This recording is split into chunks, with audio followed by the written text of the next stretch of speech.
Hola, ¿qué tal? Buenos días, bienvenidos a su programa Fiscal con Sentido, a través de la plataforma de Census Capacitación. Estamos el día de hoy, 23 de agosto de 2021, lunes, ya pasadito de las 11 de la mañana, pues para estar aquí compartiendo un ratito con ustedes temáticas muy interesantes respecto del mundo fiscal, tributario, por ahí un poquito de negocios. Así que sean bienvenidos. Muchas gracias por estarnos acompañando. Servidor José Alfredo Zaragoza, buen día. Y bueno, pues vamos a comenzar. Recuerden que estamos compartiendo a través de Census Capacitación, Census Radio, esta emisión de Facebook Live de México para el mundo entero y para otras redes sociales también, por supuesto. Así que, pues siéntanse a gusto, vamos a platicar un ratito. Hoy traemos un tema muy interesante que pues queremos compartir con ustedes. Es ingresos acumulables de las personas morales. Así que, pues los invito, ya saben, si ustedes quieren, pues hacernos llegar algún comentario, alguna inquietud aquí a través de la red de Facebook, con mucho gusto podemos apoyarles. Así que en este momento vamos a compartirles pantalla.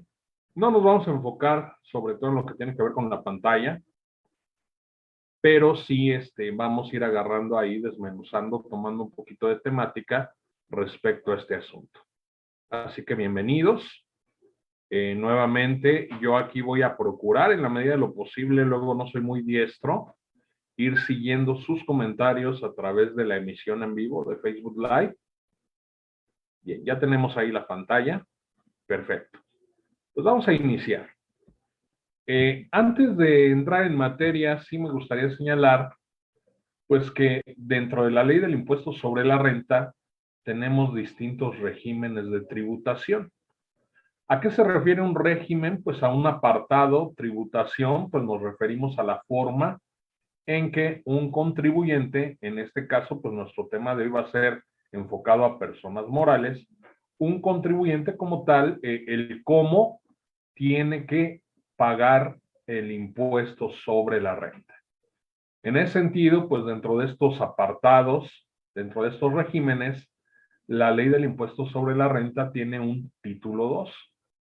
Cada que nosotros en la ley del impuesto sobre la renta escuchamos hablar sobre el tratamiento fiscal para efectos del ISR de una persona moral, pues deberemos entender que se refiere al título 2 de la ley del impuesto sobre la renta. Así que hacia allá vamos más o menos dirigiéndonos, es de lo que vamos a tratar el día de hoy. Sin embargo, me gustaría también hacer un poquito de reflexiones en relación con este tema. De entrada, pues vamos así como que a hacer un poco a nivel de introducción, poder señalar que el hecho de que yo esté tributando o que yo pertenezca al título 2 es porque soy una persona jurídico colectivo, ¿sí? Soy una persona moral, de acuerdo con la legislación civil, pues en este caso que cada entidad federativa, cada estado maneje, que pues usualmente no difiere mucho de lo que prevé el propio Código Civil Federal. Una persona física, una persona natural, pues es alguien así como tú, como yo, que en este momento pues nos estamos viendo, nos estamos saludando, nos comunicamos. Y una persona moral es un ente que pues sí tiene capacidad jurídica propia, pero que como tal no es una persona tangible, no es un ser vivo, por llamarlo de alguna manera.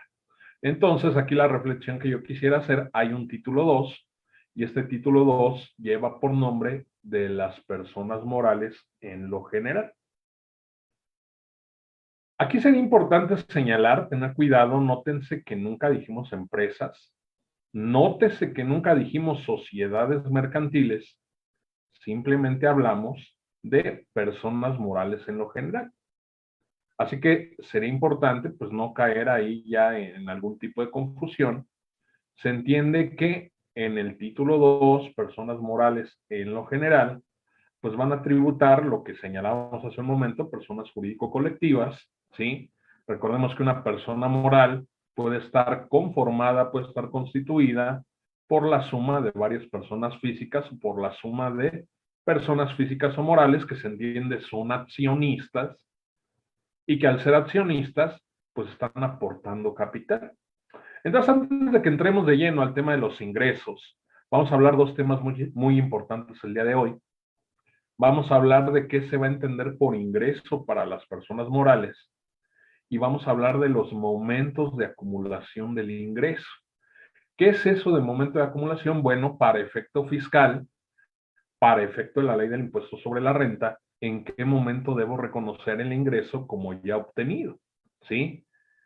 Fiscalmente hablando, ¿en qué momento ya percibí el ingreso para efectos del cálculo del impuesto sobre la renta? Bien, entonces, como te decía, pues no es un régimen exclusivo de empresas, van a estar las personas morales, ¿cuáles? Recordemos que la ley del impuesto sobre la renta lo que pretende, en todo caso, sujetar a imposición, pues es la obtención de ingresos. Oiga, profesor, yo sabía que era la renta, la ganancia, pues sí, de un modo indirecto, pero recordemos que la mayor manifestación de obtención de riqueza, aquello que a veces doctrinalmente llamamos crecimiento o acrecentamiento patrimonial, pues tiene que ver y está directamente ligado con la obtención de un ingreso. Así pues la ley del impuesto sobre la renta lo que grava son los ingresos. Recuerden, bien importante, a la gente que nos está acompañando, pueden hacernos llegar sus dudas, sus comentarios. Y bueno, aquí vendrían las primeras preguntas. Oiga, ¿soy una sociedad civil o soy una asociación civil? En este caso, yo tendría que tributar en el régimen general de personas morales o se considera que soy no contribuyente. Y bueno, todo esto no va a estar en pos, no está relacionado directamente en la forma en que se haya constituido la persona moral. Una persona moral, ojo, para que estén atentos, no se vayan a perder, no se vayan a confundir. Una persona moral va a tributar en el título 2 de las personas morales en lo general en función de que actualice o no actualice pues lo que señala el propio régimen, ¿no? Eso por un lado. Pero bueno, también si nos vamos al apartado de disposiciones generales, artículo 1 me señala que pagarán el impuesto sobre la renta personas físicas y personas morales que obtengan ingresos. Entonces, no importando si soy una sociedad de capitales, en este caso entiéndase una sociedad mercantil, no importando que sea una sociedad de personas, no importando que sea algún otro tipo de figura jurídica, si en este caso actualizo la hipótesis normativa en el sentido de que voy a obtener ingresos, pues ya por ese simple hecho se consideraría que yo tendría que tributar en el título 2. Al parecer y a mi entender, así lo he visto en la práctica, lo he visto también cuando tenemos la oportunidad de dar cátedra, de poder instruir a colegas, pues se entiende de hecho que una sociedad mercantil se constituye, pues finalmente, para tener un objeto especulativo. Finalmente, para, en todo caso, pues lucrar, ¿no? Vamos a decirlo así con todas sus letras, lucrar, ¿no? O sea, yo a cambio de, voy a realizar una actividad económica y pues va en un sentido especulativo, va en un sentido de obtener algún lucro, y así entenderíamos que las personas morales que realizan este tipo de actividades económicas, pues en estricto sentido son contribuyentes del ISR, tienen en este caso que estar tributando en el título 2. Regreso a la pregunta, una asociación civil, una sociedad civil, pues hay que ver si se actualiza el supuesto de obtención de ingresos. Recordemos que en la mayoría pues de las legislaciones civiles, y volteando a ver un poquito el Código Civil Federal, pues entendería que una sociedad civil, si bien no busca especular, no tiene como tal un fin de lucro, sí persigue en estricto sentido un fin económico, ¿sí? Entonces, más allá de que si se tenga o no se tenga la intención de lucrar, de obtener algún beneficio, pues encontramos que al tener, pues digamos, un objeto preponderantemente económico, lo cual va a derivar al final en la obtención de un ingreso, así fuera exclusivamente por la prestación de servicios, pues en este caso se estaría actualizando el supuesto, ¿no? Se entendería que sería una persona moral del régimen general. Y en este tipo de sociedades, pues podemos encontrar diversas situaciones, ¿no? Se entendería que están hechas estas figuras de la sociedad civil, la asociación civil, pues para alinear intereses en común, para alcanzar objetivos y específicamente en el caso de la sociedad civil, pues para perseguir un fin preponderantemente económico. Cambia ya un poquito aquí en virtud, si nosotros hablamos de una asociación civil, pues ya aquí más bien es alinear, en todo caso, objetivos, cometidos, ideales, ya sin tener como de fondo una preponderancia económica, ¿no?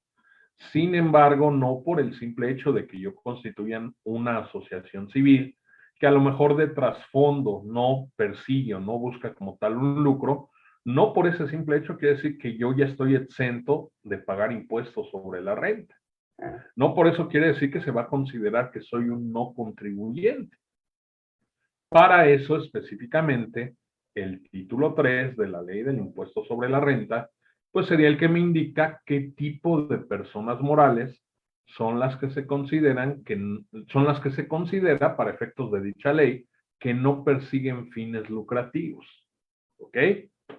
Hace muchos años, pues la ley del impuesto sobre la renta, sabemos que ha habido diversas reformas que se han abrogado, leyes del ISR, que en algunos aspectos, algunos apartados se ha ido pues derogando, legislación se ha ido transformando, pero en algún punto, sí, hace mucho tiempo, pues el título 2 nos hablaba como tal de sociedades mercantiles. Hoy día ya no opera así. Regla general, pues una persona moral que obtenga ingresos va a tributar en el título 2. Una persona moral que actualice alguno de los supuestos del título 3 de la ley de ISR, que se entienda que es como tal un ente que no persigue fines lucrativos y que además, esto sería importante recordarlo, cumpla los requisitos que señala el propio título 3, pues sí y solo sí de esa forma, pues se entenderá que es una persona moral que no, pues no va a ser considerado contribuyente para efectos de la ley del impuesto sobre la renta. Así que, bueno, pues vamos a comenzar. Vamos a hablar ahora de los ingresos. ¿Qué tiene que considerar como ingreso una persona moral para efectos de calcular el impuesto sobre la renta? Pues de entrada, tendríamos que dirigirnos al artículo 16 de la ley del impuesto sobre la renta. Ahí de manera clara, de manera específica, me va a señalar el artículo 16, todo lo que debe considerarse ingreso acumulable. Si se fijan, y nosotros aquí con el material que tenemos en pantalla, ahí en el cuadrante que dice ingresos acumulables, pues yo resumiría que prácticamente ingresos de cualquier tipo, ¿no? Desafortunadamente, pues la ley del impuesto sobre la renta en ningún apartado, tampoco el código fiscal por defecto de la propia ley, pues como tal me señala que debo entender por ingreso, ¿sí? Por lo cual, pues de manera un tanto así, pues vamos a decirlo, pues directa, el artículo 16 me dice que si yo percibo efectivo, si yo percibo ingresos en bienes, en servicios, en crédito, lo que señalamos hace un momento de cualquier otro tipo, que provengan de algún establecimiento en el extranjero, luego empieza a utilizar un poquito el lenguaje técnico, ¿no? Porque a lo mejor si yo soy una persona que está emprendiendo un negocio, que está constituyendo una empresa, pues uno diría, oye, dime qué diablos o qué carajos es el ajuste anual por inflación. Y bueno, además aquí trae como accesorio el adjetivo acumulable. Entonces sería interesante saber qué es o qué rayos es el ajuste anual por inflación. Entonces decíamos, pues ahí ya como una situación, pues un tanto técnica, ¿no? No es así de que alguien llegue y me da 2 kilos, me da 2 litros, 2 piezas de ajuste anual por inflación. Eso, por supuesto, ya tendríamos que avanzar un poquito más en la propia legislación para poder entender para efectos de la ley de ISR a qué refiere el ajuste anual por inflación. También la totalidad de ingresos atribuibles a un establecimiento permanente. Recordemos que la ley de impuestos sobre la renta, artículo 1, pues si soy una persona moral residente en México, pues en automático se entiende que en la medida que yo actualice los supuestos de obtención de ingresos, pues voy a pagar, se va a detonar el pago, la obligación de pagar impuestos sobre la renta. Del mismo modo, si soy una persona moral que no es residente en México, pero que en el país tiene un establecimiento permanente, ¿sí?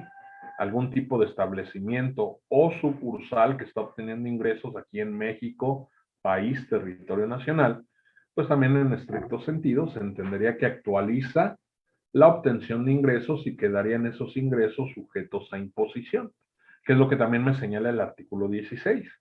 Y bueno, hay una más, ¿no? También me señala que habiendo residentes en el extranjero, que en todo caso, pues se entiende de hecho que no residen en México y que con independencia de tener un establecimiento permanente en el país, siempre y cuando los ingresos no deriven de ese establecimiento, pues también cualquier fuente de riqueza que esté ubicada en territorio nacional, por ese simple hecho de estar explotando, estar obteniendo como tal ingreso de dicha fuente de riqueza, pues se va a actualizar el supuesto de obtención de ingresos y por ende, pues también se va a generar la obligación de pagar la contribución.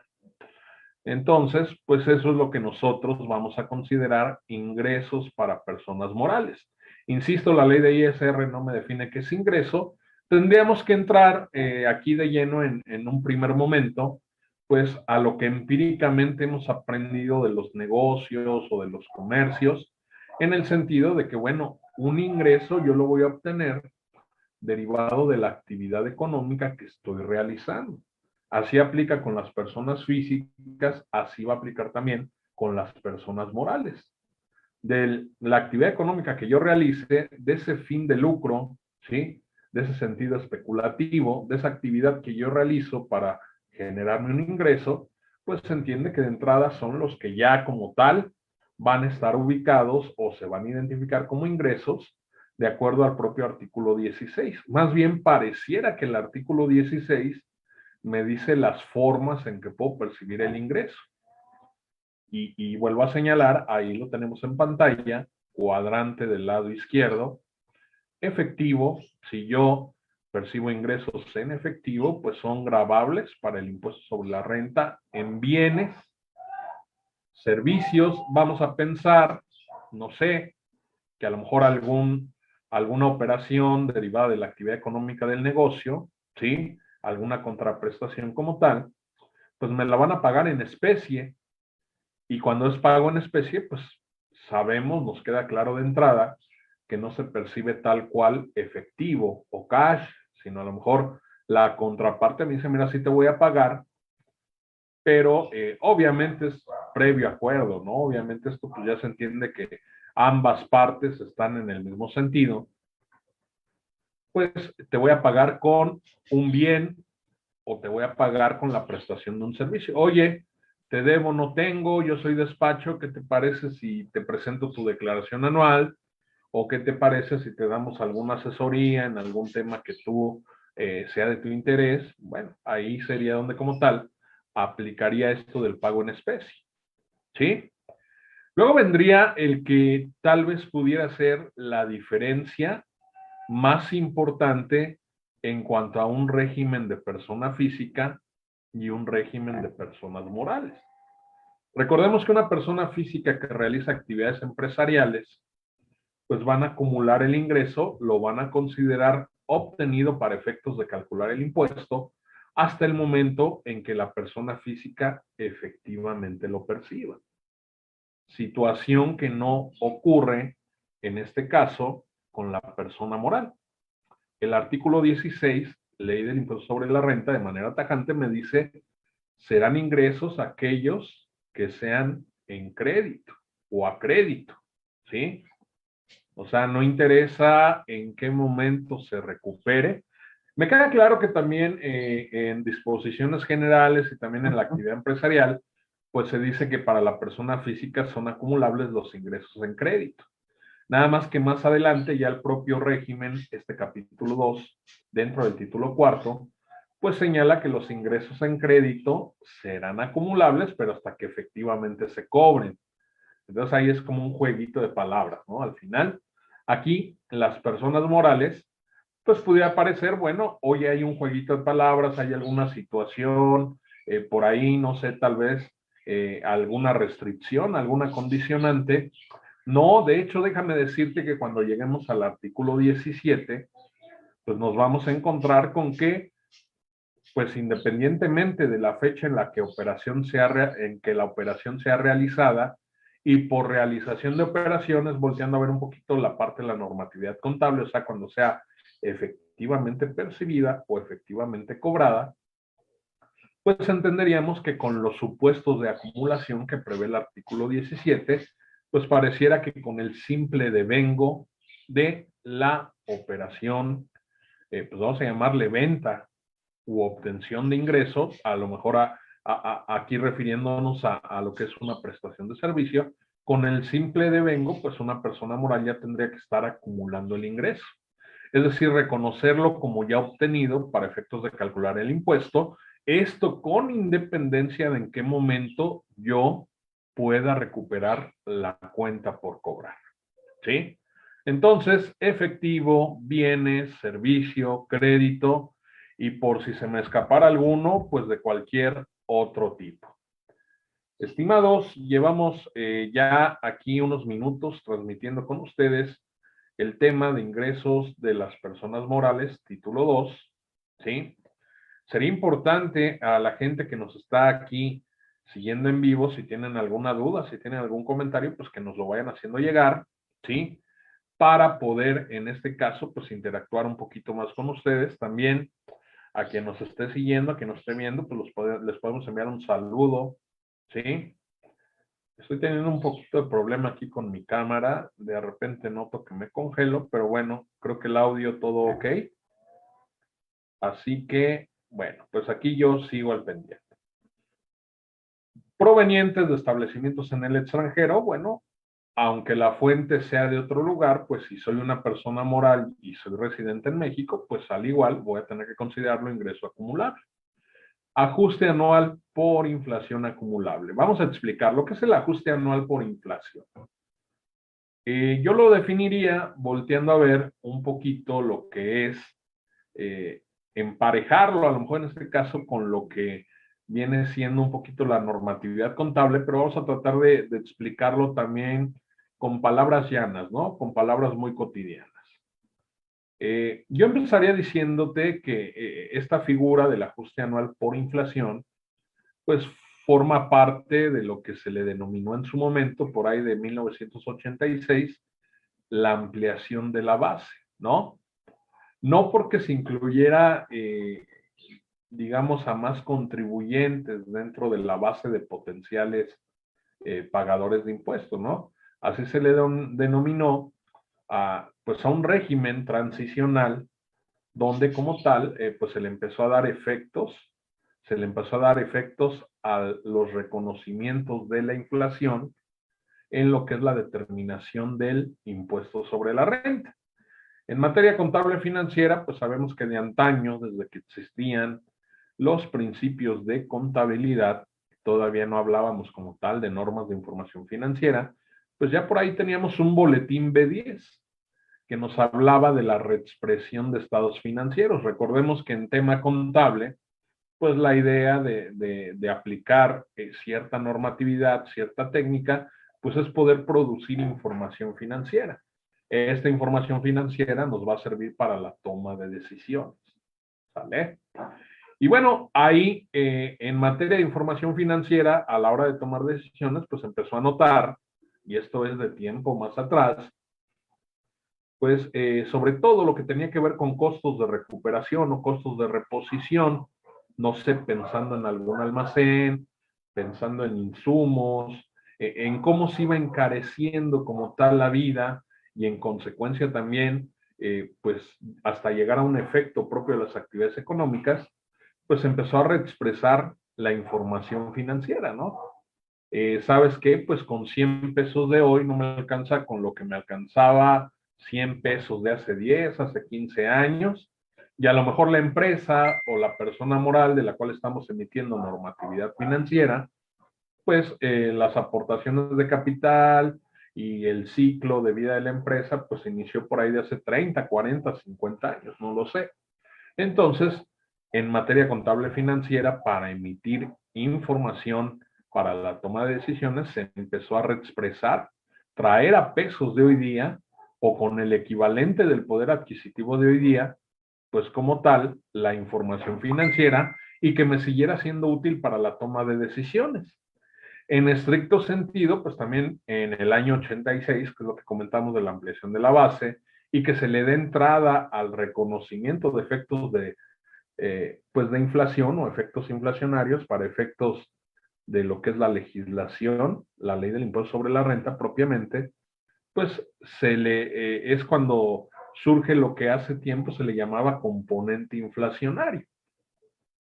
Al final, derivado de la reforma a la ley del impuesto sobre la renta 2002, ley Fox, lo que muchos denominan la ley Fox, pues todo este toma y daca, dimes y diretes y situación un tanto confusa, si de por sí ya hablar de un ajuste anual por inflación es un tanto confuso, pero anteriormente esta situación o esta figura del componente inflacionario, pues era todavía un poquito más complicado de entender o complicado de poder aterrizar.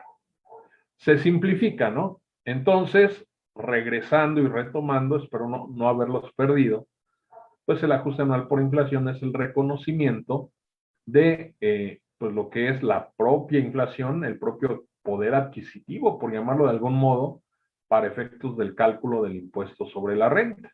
Y esta figura del ajuste anual por inflación me puede representar, según la posición monetaria en la que yo esté operando, pues tanto puede ser un ingreso adicional como puede ser en su caso una deducción autorizada adicional. ¿Sí? Entonces, y en virtud o cómo es que vamos a calcular este ajuste anual por inflación, pues vamos a tener que voltear a ver los créditos y las deudas que el contribuyente, persona moral, tenga con terceros. ¿Sí? Vamos a calcular un saldo promedio anual de créditos y un saldo promedio anual de deudas. ¿Por qué hablo de posición monetaria? No estoy hablando del repomo, no estoy hablando como tal de la normatividad contable financiera. Cuando hago alusión al tema de la posición monetaria, pues más bien entiéndase o me refiero a la posición que guarda una persona moral de ventaja o de desventaja ante la pérdida de poder adquisitivo. ¿Sí? ¿Cuál es la idea de que yo calcule un saldo promedio anual de créditos y que yo calcule un saldo promedio anual de deudas? Confrontarlos para ver si es que terceros se apalancan, se financian conmigo, o si al contrario, yo, persona moral, me estoy apalancando, me estoy financiando más con terceros. Resultado de esta posición, pues al final se verá si son mayores mis promedios de créditos o son mayores mis promedios de deudas.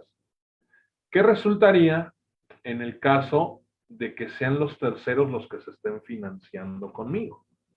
Aquí el resultado natural, ¿sí? Pues sería que yo llevo las de perder. ¿En qué sentido? Pues que ese efectivo, esa liquidez, pues no la tengo trabajando dentro del negocio, ¿sí? Entonces eso me pone en una situación de desventaja, por lo que, por llamarlo de algún modo, pues lo que se buscó en la legislación es darme una ventaja a nivel de cálculo de la contribución. Ok, ¿sabes qué? Ya vimos que tu saldo promedio anual de créditos es mayor a las deudas que tú tienes con terceros. Entonces, pues están apalancando contigo, te están agarrando para financiarse, eso económicamente te pone en desventaja, no tienes flujos, pues vas a tener una deducción autorizada adicional. ¿Cómo se le va a llamar? Ajuste anual por inflación deducible. ¿Sale? Por el contrario, si tuviéramos el efecto, le damos vuelta a la tortilla y tuviéramos el efecto del otro lado, donde pues a lo mejor los créditos, el saldo promedio anual de créditos que tiene la persona moral es inferior con respecto al saldo promedio anual de deudas, es decir, los compromisos que la persona moral, el contribuyente como tal, tiene con terceros, pues económicamente hablando, dejando un poquito de lado el tema fiscal, pues está en una posición cómoda, ¿no? En una posición concha, por llamarle de algún modo, está en su zona de confort.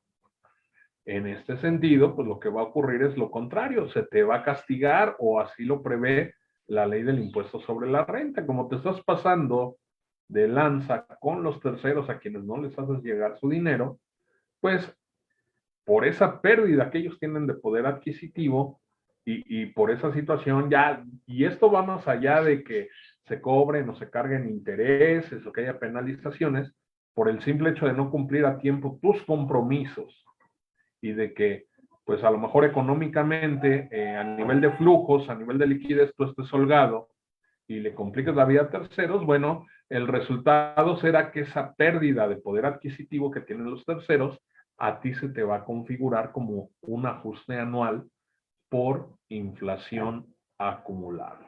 Espero el tema haya quedado claro. Si no, por supuesto, lo podemos ver, lo podemos comentar también aquí a nivel de lo que son los comentarios. ¿Sale? Bien. Vamos a continuar. Es el propio artículo 16 el que me dice, pues de algún modo, a algunos no les gusta la palabrita que luego yo utilizo aquí, pero bueno, finalmente es una forma de poder entenderlo, ¿no? Algo que yo le denomino ingresos no objeto. ¿Por qué no objeto? Pues porque la propia ley del impuesto sobre la renta me dice, ¿sabes qué? No se van a considerar ingresos del título 2. O sea, más allá de que se trate a lo mejor de una entrada de recursos, de una inyección como tal, pues de recursos financieros, no por ese simple hecho tenemos que darle la equivalencia a un ingreso.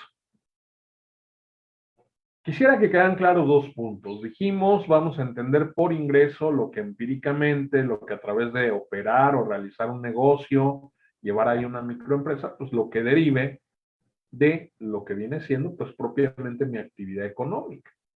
El artículo 16 aclara las formas en que se puede percibir este ingreso.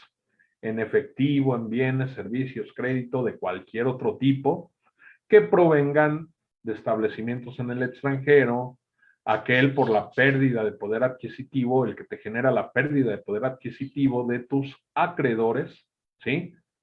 Y bueno, también aquellos que sean atribuibles a un establecimiento permanente, si es que tú no fueras un contribuyente residente en México, ¿sí?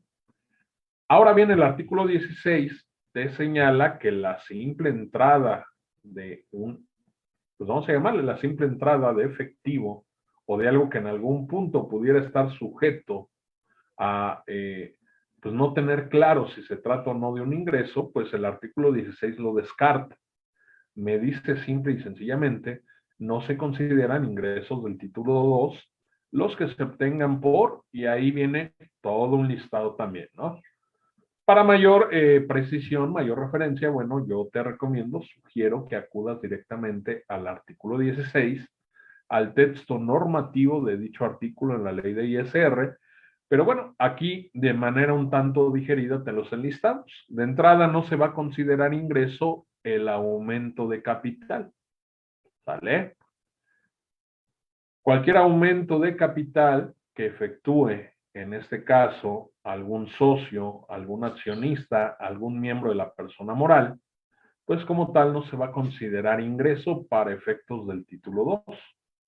Del mismo modo, la simple operación en la cual los accionistas absorban las pérdidas y en todo caso restituyan el valor propio de la empresa, es decir, el pago de la pérdida por los propios accionistas de la persona moral, pues tampoco se va a considerar como tal un ingreso acumulable para efectos del cálculo de la contribución. Primas obtenidas por colocación de acciones que emita la propia sociedad. Recordemos que cuando una sociedad mercantil, vamos a aterrizarlo aquí en la figura de sociedad mercantil, pues emite acciones, ¿sí? Estas acciones tienen un valor nominal, ¿sí?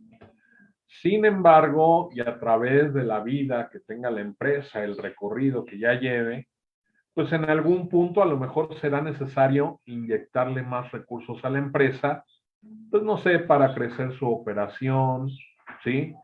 Para poder en todo caso, vamos a pensarlo así, este, posicionarse, ¿no? A lo mejor va a introducir nuevas líneas de producto, ¿sí? A lo mejor piensa ampliar también sus instalaciones para un mayor volumen de producción.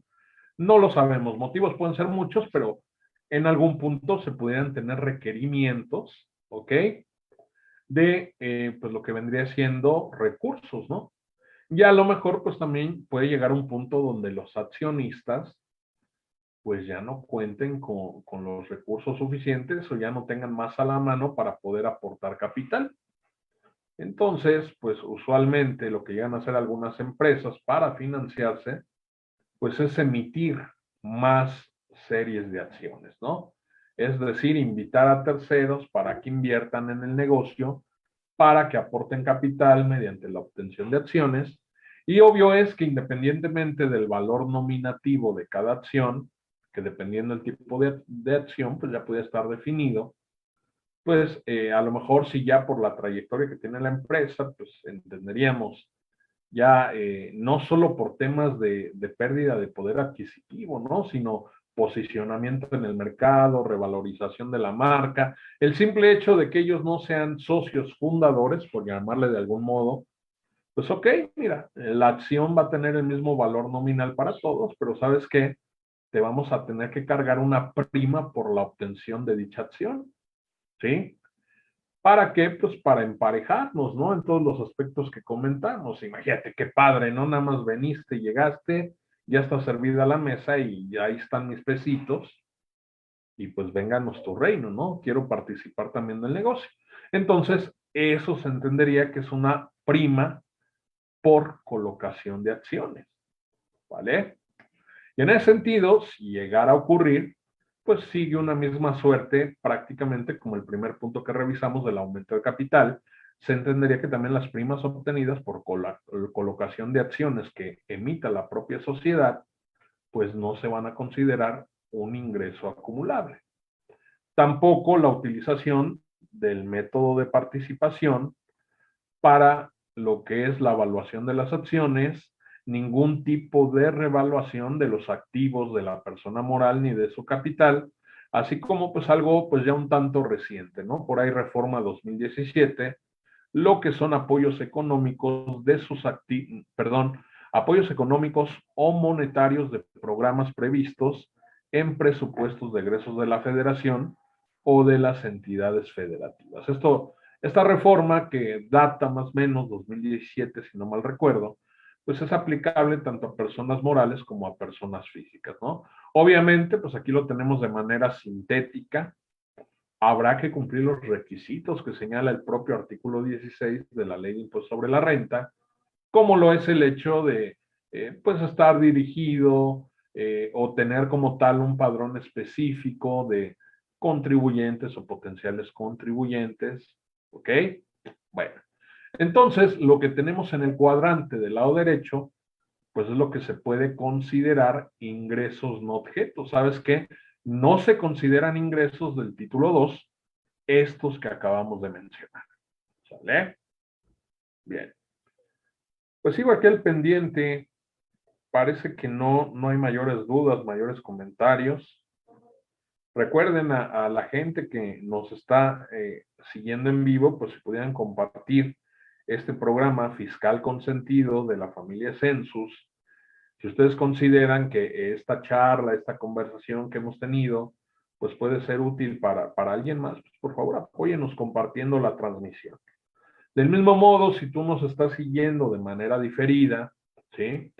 Si ya, híjole, te enteraste tarde o no pudiste estar en la emisión en vivo, si tienes alguna duda, no me van a dejar mentir, la gente hace 15 días que estrenamos el programa Fiscal Consentido, pues ahí le estuvimos dando seguimiento a todas las preguntas que nos hacía la gente referente al tema, ¿no? Ya aunque fuera de línea, dado que pues ya en la transmisión en vivo a lo mejor o yo no caché las preguntas conforme iban cayendo, o a lo mejor ustedes ya efectuaron las preguntas una vez que estaban visualizando o que habían terminado de visualizar el video. Así que no lo echen en saco roto, por favor. Y también que estén al pendiente de la agenda, pues de lo que es la agenda de cursos, la agenda de capacitación de Census, Consultoría y Capacitación, en este caso Familia Census, recordando que pues también tiene expositores de alto nivel, con gran reconocimiento, por qué no decirlo, nacional e internacional, grandes colegas también de los que un servidor ha aprendido mucho. Bueno, pues vamos a continuar. Los veo muy tranquilitos, a lo mejor están ocupados, no se preocupen. Ya para darle vuelta a la página en lo que tiene que ver con el artículo 16, sería importante señalar que no serán acumulables. Aquí ya no me dice tanto que no sean ingresos, ¿no? Ok, son ingresos de una persona moral, pero no van a ser acumulables. No van a estar sujetos a imposición. A lo mejor podríamos decir que es la única exención que de inicio pudiera tener una persona moral. Exención en un primer momento, ¿no? Ahorita te explicamos por qué. Pero bueno, así tal cual me dice el artículo 16, no serán acumulables los ingresos. Aquí no podemos hablar de ingreso no objeto, ¿no? Aquí sí lo reconoce la ley como un ingreso, pero me dice que no va a ser acumulable el ingreso por dividendos o utilidades percibidos de otras personas morales residentes en México. ¿Ok? Repito, sí serán ingresos, pero no se van a acumular los dividendos o utilidades, ojo, que una persona moral perciba de otras personas morales residentes en México. ¿Sí? ¿Por qué? Pues la respuesta es sencilla, ¿no? Estaríamos de acuerdo a la dinámica, de acuerdo a la mecánica con la cual opera una persona moral conforme al título 2, pues estaríamos como tal incurriendo en una doble tributación. ¿Por qué una doble tributación? Porque esos ingresos que en algún momento fueron para la persona moral y que ya después se materializaron o que se hicieron tangibles en un pago de dividendos, pues en estricto sentido esos ingresos ya pagaron el impuesto sobre la renta. ¿Ok? Entonces, por esa razón es que imagínate, ya la empresa 1, ¿sí?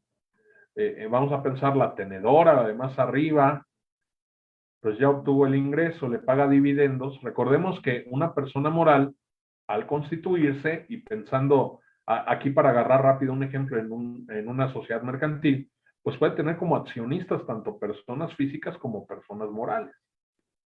Entonces, el hecho de que pase los dineros de una persona moral a otra persona moral, pues no por eso significa que ya se obtuvo como tal un ingreso. Sí es un ingreso adicional para la persona moral, pero no sería o no se entendería de acuerdo, insisto, a la mecánica y a tal cual como está diseñado el régimen o título 2, pues de que yo volviera a someter a imposición el ingreso que en su momento ya como tal pagó impuestos. Entonces, cuando sea de persona moral a persona moral, pues se entiende que el ingreso no será acumulable, ¿vale? Oye, ¿y qué pasa con las personas físicas? Cuando una persona moral le paga dividendos a una persona física, bueno, es que ahí precisamente viene esta situación de que pues se trata de entes independientes, ¿no? Una cosa es la persona física, otra cosa es la persona moral. Cada quien tiene su propia personalidad jurídica.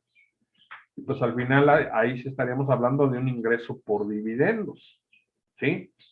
Ahora, me preguntan, bueno, ¿y por qué en el caso de las personas morales a personas morales, por qué no se detona un ingreso por dividendos? Bueno, es que recuerda que las personas morales, las utilidades que van obteniendo, las utilidades que van generando, pues van haciendo un récord o un registro de las mismas a través de lo que es la cuenta de utilidad fiscal neta, ¿sí? Lo que usualmente nosotros ubicamos con el acrónimo o la abreviatura, no es un acrónimo, ¿no? Más bien es una abreviatura como CUFIN.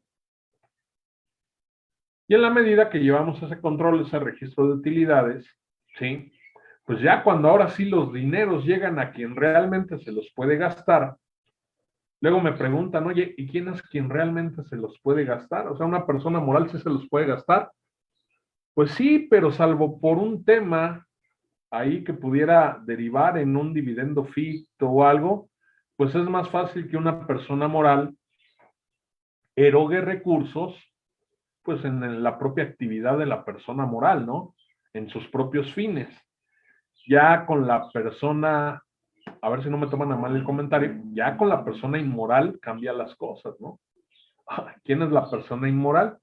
Pues, ¿qué crees? Adivinaste, ¿no? La persona física, la persona inmoral, pues es la que sí tiene sus tarjetas, la que tiene sus cuentas, sus inversiones, la que va y se compra cosas bonitas allá afuera, ¿no? Ve y cómprate algo bonito, ¿sí? La que luego, pues no es accionista de persona moral y pues ya llegan los dineros y que siempre se anda quejando, ¿no? Que ya pagó impuestos sobre el impuesto, pero esa es la realidad. Una persona moral puede tener accionistas, personas morales, pero al final de todo el entramado, al final de dicho eslabón, siempre el beneficiario real o efectivo que está detrás de una persona moral, de la persona moral y de otra persona moral, pues va a ser el accionista persona física. Entonces, dada esta mecánica del régimen del título 2, dado pues esta situación de ir llevando un registro, una acumulación de utilidades fiscales, ¿sí? ¿Cuántas veces nos escuchamos decir, no, mira, pues si tiene saldo en la CUFIN, pues ya no tiene que pagar ISR, porque se entiende que ya en algún punto de la vida de la empresa, de la vida de la persona moral, pues esas utilidades ya pagaron impuestos sobre la renta, ¿sí? Y bueno, lo único que va a ocurrir, que si bien estos ingresos no se van a acumular para la persona moral que los recibe, estos dividendos de otra persona moral, pues sí los va a tener que echar ahí en su bolsita o en su monedero denominado CUFI. Van a formar parte ahí, pues de ese guardadito para que esta persona moral que ya percibió dividendos de otra persona moral, pues en algún momento, si a su vez llega a percibir o llega, no a percibir, llega a decretarles dividendos a sus propios accionistas, pues ahí a lo mejor ya se va a empezar a terminar algún eslabón. Esa empresa seguramente a lo mejor entre sus socios o son puras personas físicas o ya tiene personas físicas dentro de la estructura accionaria. ¿Ok? Entonces, por esa es la simple y sencilla razón por la que esos ingresos no se acumulan. No vuelven a pagar ISR cuando ya pagaron ISR, pero sí se ponen en un monedero aparte hasta que no los disponga ya como tal, u otra persona moral que va a correr la misma suerte, nada más lo va a estar pasando a la otra, lo va a disminuir del saldo de la CUFIN, la otra la va a seguir guardando en la CUFIN, y pues hasta que llegue el accionista y se lleve los dineros. El accionista, obviamente, pues ya refiriéndonos a la persona física. ¿Vale? Bien.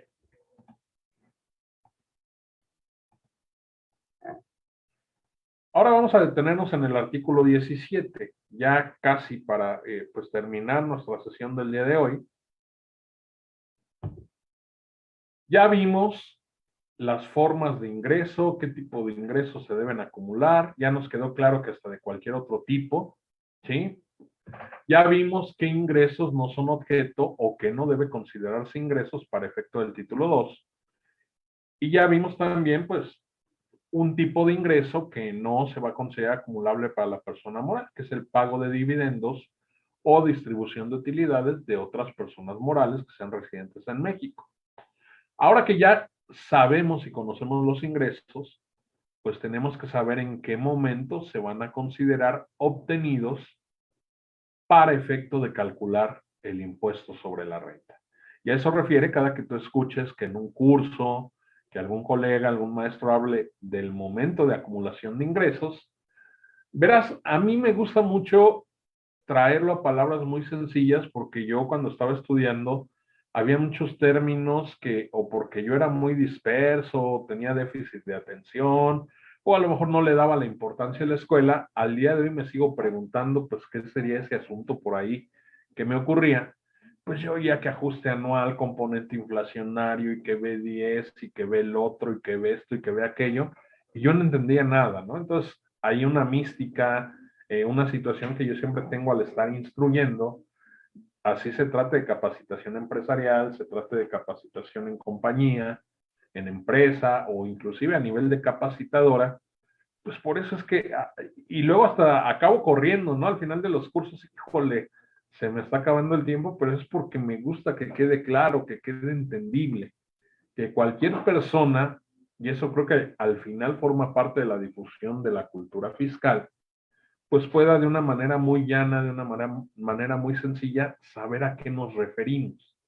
Por eso es que cada pues vemos un material, que también a mí me gusta mucho armar los materiales, es digamos como una situación que yo disfruto mucho estar armando, pues por ahí el mapa mental, la infografía, etcétera, eh, pues decirle a la gente qué se debe entender por momento de acumulación de ingresos, ¿no? De repente vendrá la crítica que, oye, no los dejas pensar, no los dejas investigar, pero bueno, yo busco que el destinatario sea el usuario común, sea el interesado, pues en estos temas, ¿no? Que son de índole, al final no lo vamos a negar, de índole empresarial, y que al estudiante que sea un poquito retraído o que no comprenda tan sencillamente como en su momento yo pasé por ahí, pues que le pueda quedar claro, ¿no? Yo no pienso que haya malos ponentes, que haya malos expositores, solo habemos diferentes estilos. Algunos vamos muy despacito, otros somos muy técnicos, y hay otros que, híjole, pues parecieran poetas de la materia fiscal, que ya después de un ratito, de que ya entendiste, de que ya cachaste, ya captaste todo lo que no entendías, pues es todo un lujo y es todo un placer escucharlos, ¿eh? Muchos de ellos yo los he visto, los he topado aquí en Census, así que pues esa es la idea, ¿no? Aprendamos juntos, que sea entendible, que quede claro, y ya más adelante pues destrabamos otro nivel, ¿no? Ya nos vamos a un lenguaje intermedio, ya a un lenguaje muy técnico, y ahora sí a poder disfrutar quizá lo que en principio pues ni siquiera nos pasaba por aquí, ¿no? Así que momento de acumulación de ingresos, no te voy a entretener mucho. Seguramente vamos a continuar con este tema la siguiente semana, porque todavía nos va, bueno, la siguiente quincena, ¿no? Todavía nos va a faltar ver un artículo 18, donde me dice, bueno, además de los que ya nosotros dedujimos que son ingresos y las formas de obtenerlos, y el momento en el que se deben considerar para el cálculo del ISR, pues qué otro tipo de situaciones o figuras adicionales la ley de ISR me dice, ¿sabes qué? Esto para ti va a significar al final del día un ingreso acumulable. En pocas palabras, pues el artículo 18 nos va a hablar de otro tipo de ingresos acumulables. Por eso desde el 16 me decía de cualquier otro tipo, ¿no? Le da cabida al ajuste anual por inflación acumulable y también le da cabida a cualquiera de los otros que me enliste o que me señale el propio artículo 18 de la ley del impuesto sobre la renta. Así que, bueno, no pretendo mucho detenerme aquí. Fíjate que una persona moral, lo contrastábamos hace ratito con la persona física, pues casi por hacer todo y por hacer nada, va a tener que considerar obtenido el ingreso para efecto de calcular el ISR. El simple hecho de expedir el comprobante fiscal, más allá de que no hayas hecho nada aún, no hayas prestado el servicio, no hayas entregado aún el bien que estás vendiendo, comercializando, ¿sí? Ya es suficiente motivo para considerar pues que el ingreso está obtenido, al menos para efectos del cálculo de ISR. Entonces, persona moral que enajena bienes o presta servicios, basta con que emita el comprobante fiscal digital por internet. Oye, no he emitido el comprobante, pero fíjate que ya envié o entregué el bien objeto de la negociación, objeto del negocio. Pues sí, mira, ya salió del almacén, ya se lo entregué, va a ser a crédito, no hemos facturado. Bueno, el simple hecho de haber entregado el bien ya detonaría que se obtuvo el ingreso. Fíjate, la mayoría estamos alineados a que va junto con pegado con el tema del CFDI, cuando aquí el propio artículo 17 me está diciendo que no, que basta también con entregar el bien o con prestar el servicio, ¿no? Esa puede ser otro detonante. Ya presté el servicio, no lo he cobrado, a lo mejor pues no se tiene toda la formalidad del contrato, no lo he facturado, pero pues ya el servicio ya se prestó. O fíjate, otra también, y esa luego cómo le da dolor de cabeza, a veces hay algunos contribuyentes, en la práctica nos hemos topado ahí con la firma, pues que no es a veces también que no lo quieran entender, sino que no les conviene entenderlo. Basta con que se cobre, ok, ya te lo estoy cobrando, ¿no? O con que sea exigible total, y aquí viene la palabra clave, total o parcialmente el precio o la contraprestación, y con eso bastará para entender que ya el ingreso, pues ya se generó, ya se devengó para efectos impositivos de la ley del impuesto sobre la renta. Así que eso es lo que encontramos en enajenación de bienes o prestación de servicios. Casi cualquier paso que dé la persona moral en alguno de estos supuestos, alguna de estas hipótesis, ya es motivo suficiente para considerar que la persona moral ya obtuvo el ingreso. Si te fijas, y ante esa queja de que lo que a veces se ve en un curso, en una cátedra, en el salón de clases, no tiene nada que ver con lo que se ve acá afuera y en la práctica profesional, pues se debe decirte que no, más bien es que luego lo distorsionamos o no lo entendemos, ¿no? Se hace costumbre, yo llegué, a mí me dijeron que cuando emite el CFDI, hago el registro contable y cuando emite el CFDI, hago el cálculo del impuesto, ¿no? Bueno, no cuando lo emitas, pero sí para efectos de tu papel de trabajo, una vez que ya culminó el mes de calendario y que vas a declarar el mes que acaba de terminar. Ah, pues lo facturado, ¿no? Y vámonos, ya hasta lo amarras con una balanza de comprobación. Bueno, sería interesante ver, y eso lo vamos a comentar en la siguiente emisión, pues a lo mejor no está tan peleado en algún punto que sí directamente de mis registros contables yo pudiera jalar la información para un pago provisional. Sin embargo, sería dable, sería muy interesante, pues ver que tengamos ahí bien alineada alguna política del departamento de facturación o del departamento de ventas con respecto a en qué momento se emite la factura. Y esto más allá, porque déjame decirte que también una constante aquí en México, lo que hemos podido ver de la forma de hacer negocios, es que luego la factura para todo te la piden por delante, ¿no? Ah, pues mira, veme haciendo la factura, ¿no? Y ahí van mis datos. Pero bueno, vamos a abundar más en este tema la próxima semana. Ya van a ser 12:05. Estoy reponiendo un poquito los minutos que empezamos pasaditos de las 11. Nuevamente les agradezco a la gente que se conectó aquí con nosotros, que estén pendientes la próxima quincena, ¿no? Vamos a hablar de la parte 2 de los ingresos acumulables de las personas morales. Cuídense mucho. Una disculpa, ahí mi cámara principal, la que siempre utilizo, se me descargó la batería, entonces de repente si veían que me congelaba, pues que tuvimos que improvisar aquí otra camarita, ¿no? Pero bueno, muchas gracias, agradezco nuevamente a Census por este espacio, agradezco a la gente que primero empezó bien, luego decreció y luego se volvió a reponer un poquito la transmisión. Y bueno, gracias a todos por acompañarnos en esta su segunda emisión del programa Fiscal con Sentido. Nos vemos de este lunes en 15, en punto de las 11 de la mañana, para complementar nuestro tema de ingresos acumulables de las personas morales. Cuídense mucho, un abrazo y nos vemos la próxima quincena. Bonito inicio de semana. Hasta luego.